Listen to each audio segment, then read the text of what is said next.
syarat berkemampuan ini iaitulah dia mempunyai, pertamanya dia kena mempunyai perbelanjaan yang cukup. Contohnya perbelanjaan di segi duit ringgit lah untuk dirinya dan orang tanggungannya. Walaupun dia Islam, walaupun dia baligh, walaupun dia berakal, walaupun dia merdeka, dia mesti kena mampu. Terutama sekali dari segi duit ringgit. Itu yang dikatakan syarat berkemampuan tu. Yang keduanya,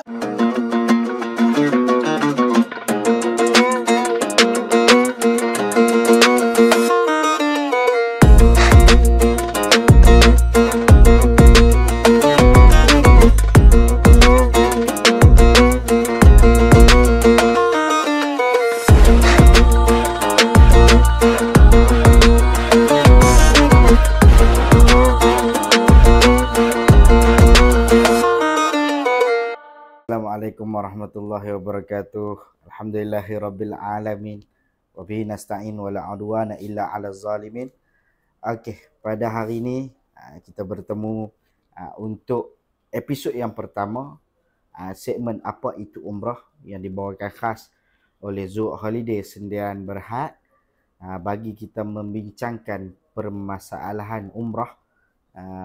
Episod ke episod, lebih kurang mungkin ada dalam 20 episod yang kita akan bincangkan. Okey, pada episod yang pertama untuk kita bincangkan pada hari ini adalah berkenaan dengan apa itu umrah, apa erti umrah dan apa persediaan kita untuk melakukan umrah. Jadi bersama dengan saya pada petang ini adalah Al-Fadil Ustaz Zaidi, Imam Masjid Haikom, yang ada bersama dengan saya pada kali ini bagi membahaskan tentang tajuk kita yang pertama tadi.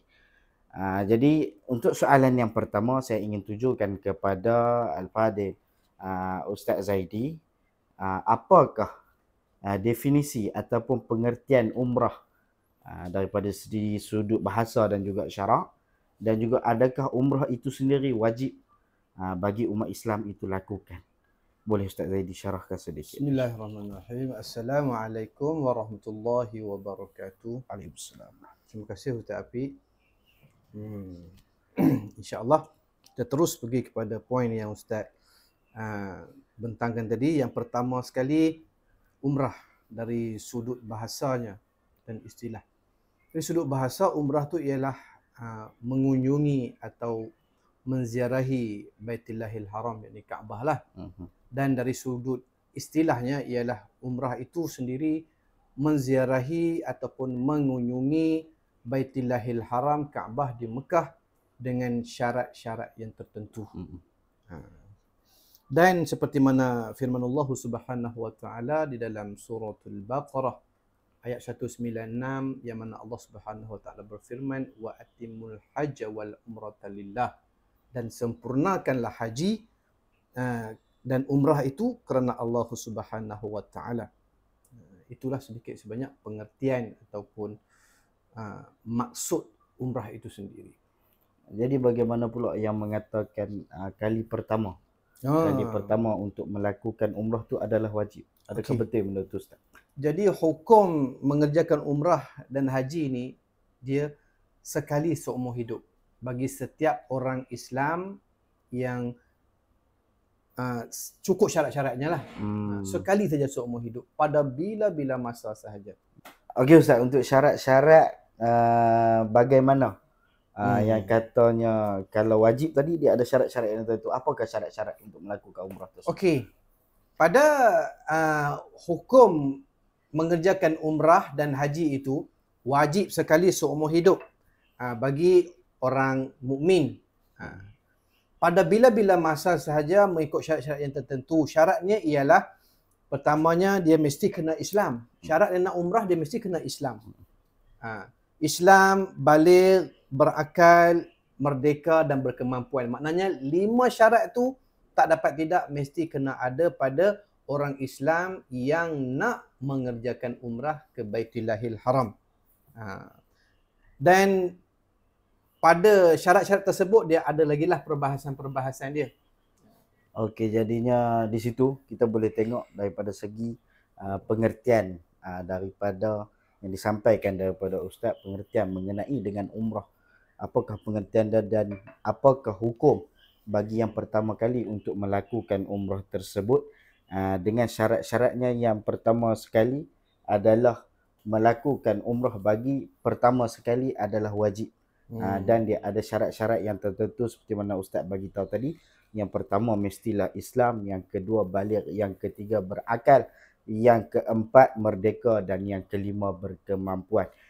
Jadi itu adalah untuk soalan yang pertama daripada saya, dan kita akan sambung sebentar saja lagi untuk soalan yang kedua. Jadi kita berehat sebentar, kita sambung sebentar lagi insya-Allah. Apa itu umrah? Kita jumpa sebentar lagi.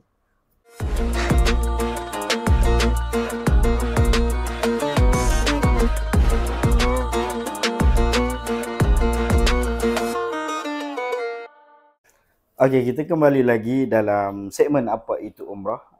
Sebentar tadi kita dah tanyakan apakah pengertian umrah kepada Ustaz Zaidi, dan Ustaz Zaidi pun dah bagi syarat-syarat yang mengatakan wajib kita melakukan umrah. Jadi dekat sini saya ingin menambahlah lagi satu persoalan yang tadi Ustaz Zaidi dah bagi tahu tentang syarat-syarat. Saya menarik dengan syarat yang kelima, iaitu syarat kelima untuk melakukan umrah, iaitu syarat berkemampuan. Ustaz Zaidi boleh cerita apakah dari segi kemampuan tu yang perlu kita ada untuk mengatakan diri kita wajib melakukan umrah tersebut? Okey. Syarat berkemampuan, iaitulah syarat yang kelima lah. Berkemampuan. Berkemampuan di sini bermaksud berkemampuan mempunyai perbelanjaan yang cukup untuk dirinya dan orang di bawah tanggungannya. Itu yang pertama, berkemampuan. Dia mesti mampu. Kalau dia ada kesihatan yang baik, ada pembacaan yang bagus pun, dia tidak ada kemampuan, maksudnya tidak sampai kepada syarat tersebut. Dia tak dapat, tidak mesti berkemampuan. Walaupun dia Islam, walaupun dia baligh, walaupun dia berakal, tapi dia mesti kena mampu. Itu yang pertama. Sebab dia melibatkan kos yang... Ini kemampuan daripada segi wang ringgit lah. Kemampuan dari segi wang ringgit. Okey. Yang keduanya pula, sihat tubuh badan. Dia mesti kena sihat. Walaupun dia ada duit, badan tak sihat tak boleh. Contohnya ada penyakit-penyakit kronik, penyakit yang boleh menyusahkan diri dia dan orang lain, maksudnya tak boleh. Dan seterusnya, ada kenderaan yang sesuai. Kenderaan mesti sesuai. Maksudnya, hari ini kita pergi ke Mekah dengan menaiki kapal terbang. Jadi, kena ada kenderaan yang sesuai. Daripada segi kenderaan tu maksudnya dia berkemampuan. Berkemampuan dari segi kenderaan. Untuk membeli tiket kenderaan membeli tersebut. Tiket.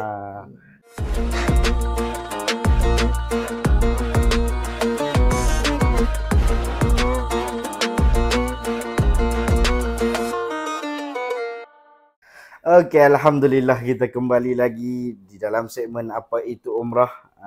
Kita masih lagi bersama dengan Al-Fadhil Ustaz Zaidi Omar. Tadi Ustaz Zaidi dah membahaskan berkenaan dengan pengertian umrah itu sendiri, dan umrah itu wajib dengan syarat-syaratnya yang tertentu. Ustaz Zaidi dah bagi tahu tadi ada 5 syarat. Jadi saya tertarik dengan syarat yang kelima, iaitu berkenaan dengan berkemampuan. Jadi saya minta Ustaz Zaidi untuk terangkan sedikit sebanyak berkenaan dengan syarat yang kelima tersebut, berkemampuan. Apa itu berkemampuan?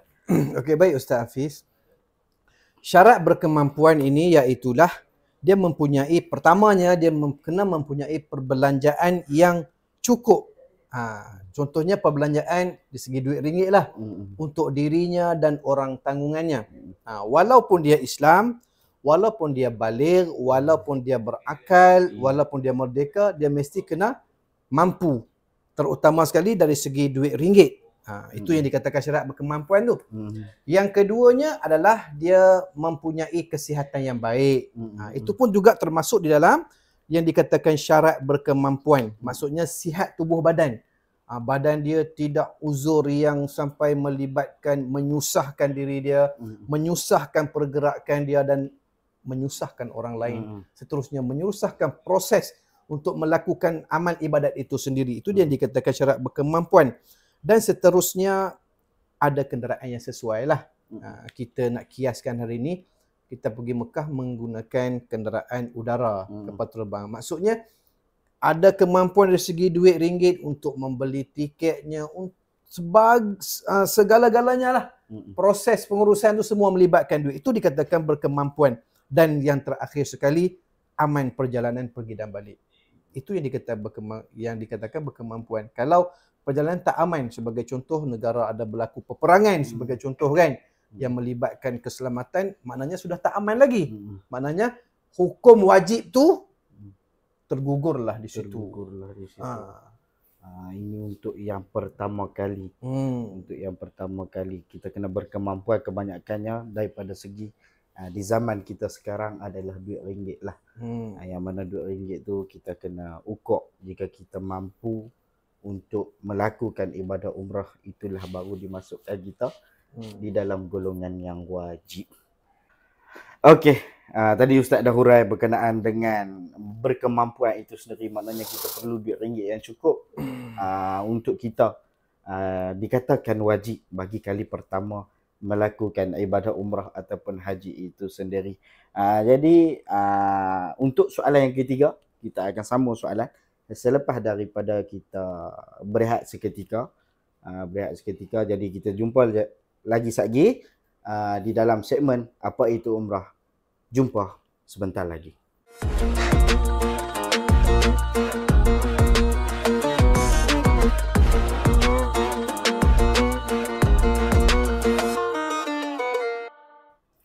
Okey, alhamdulillah kita kembali lagi di dalam segmen Apa Itu Umrah. Masih lagi bersama Al-Fadhil Ustaz Zaidi Omar bagi yang terakhir sebelum kita mengakhiri segmen kita pada kali ini. Jadi untuk soalan yang terakhir Ustaz, tadi Ustaz dah bahaskan pengertian pada persediaan, syarat-syarat dan sebagainya.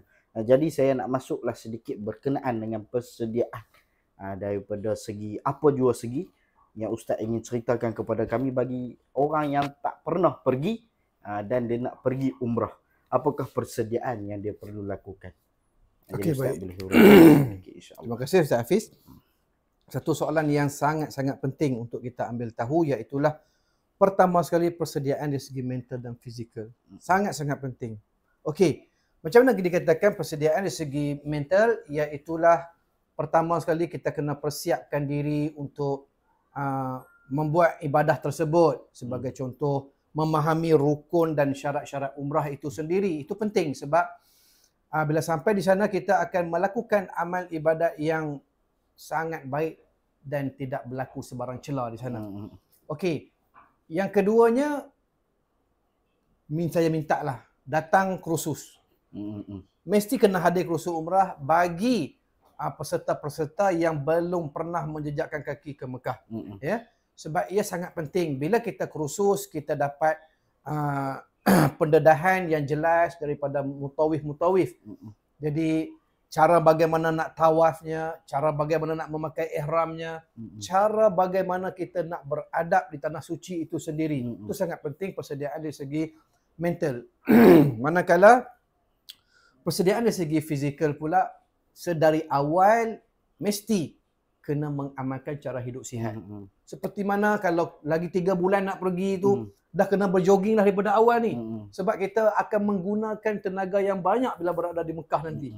Berjoging ke, exercise ke, berbasikal ke, buat persediaan itu untuk mengerjakan ibadah yang sangat besar. Dapat pahala si Allah Subhanahu Wa Taala. Sebab tu jaga kesihatan tubuh badan itu sangat dituntut dalam agama Islam. Sebab apa? Untuk kita berbuat ibadah dengan tanpa ada sebarang keuzuran. InsyaAllah dengan izin Allah. Sebab bila sampai di Mekah nanti, sebagai contoh kita tawaf 7 kali tau. Bermula daripada Hajar Aswad sampai ke berakhir dengan Hajar Aswad. 7 kali pusingan. Kita kata 7 kali pusingan tu sekejap aja. Tapi kalau kita laksanakan sendiri ibadah tu, lama Ustaz. Betul. Lama. Betul. Masa tu kalau ada masalah sakit lutut, nak habiskan tu, Allah, kesian tengok. Sebab tu yang kadang-kadang sampai nak kena ambil upah lagi, orang tolak kursi roda. Sebab apa? Ada masalah kesihatan. Itu penting. Yang keduanya, dia tak habis di situ. Lepas tu kita akan pergi sa'i pula. Kalau kena musim sejuk, ditambahkan dalam tu pula sejuk. Nak kena berlari-lari anak lagi. Maknanya persiapan Fizikal itu sangat-sangat penting. Hmm. Sangat-sangat penting. Jadi sekadar itu sajalah kalau nak tanya tentang fizikal dan mental, itu sahaja. Okey, jadi Ustaz dah kongsikan sedikit sebanyak berkenaan dengan tajuk kita tadi, iaitu tajuk kita yang pertama, iaitu pengertian umrah.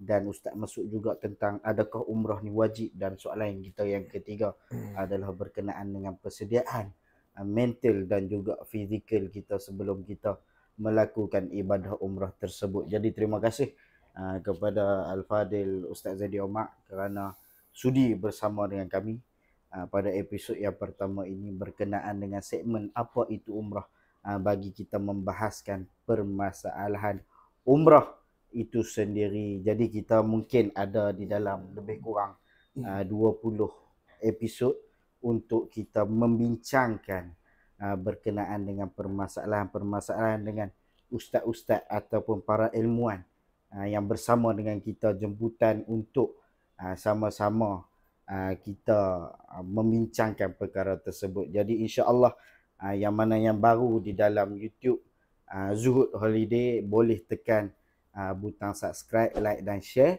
untuk kita kongsikan ilmu ini sama-sama. Jadi jangan lupa episod kita yang seterusnya masih lagi bersama dengan segmen apa itu umrah. Jadi terima kasih kepada Al-Fadil Ustaz Zaidi Omar, dan sekadar itu dulu. Kita jumpa di lain hari insya-Allah. Terima kasih kerana bersama kami apa itu umrah by Zuhud Holiday. Assalamualaikum warahmatullahi wabarakatuh.